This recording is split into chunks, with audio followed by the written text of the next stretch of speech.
दोस्तों, एक साधु किसी स्थान पर कुटिया बनाकर रहते थे। यह स्थान बेहतर रमणीय था। चारों ओर हरियाली थी।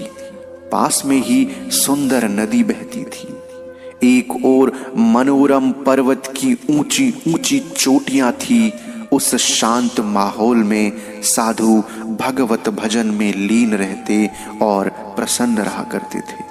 किंतु एक बात उन्हें परेशान कर देती थी। जंगल के पशु पक्षी उसकी नजर बचाकर उसके द्वारा लगाए गए अनाज और फलों को खा जाते थे। साधु देखता तो लकड़ी लेकर उनको मारने में जुट जाता। उस समय तो वे भाग जाते, किंतु पशु तो पशु ठहरे। यह क्रम चलता रहता। वो पशु बाद में फिर लौट कर आते। अब एक बार साधु किसी तीर्थ स्थल पर चले गए। अपनी यात्रा में एक दिन वह एक गांव से गुजरे। वहां चारों ओर खेत फैले थे। उनमें अनाज की फसल तैयार खड़ी थी।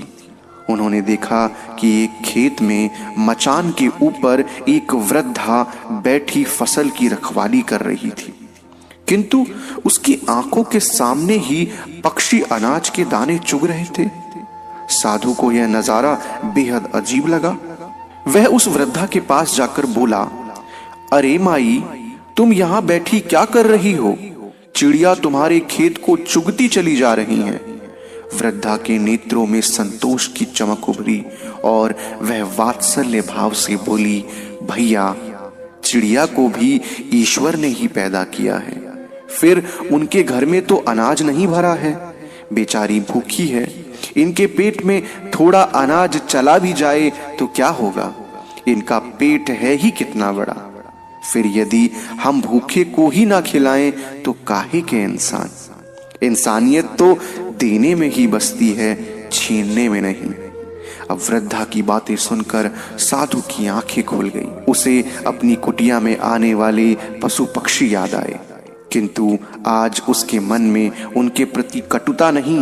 वह लकड़ी लेकर उनको मारने के लिए नहीं दौड़ा, बल्कि उसके मन में, उसके हृदय में प्रेम था। वस्तुतः वसुधैव कुटुंबकम का सिद्धांत सदैव स्मृति में रख कर ही काम करना चाहिए। तो प्यारे दोस्तों, इस छोटी सी कहानी में इतना ही।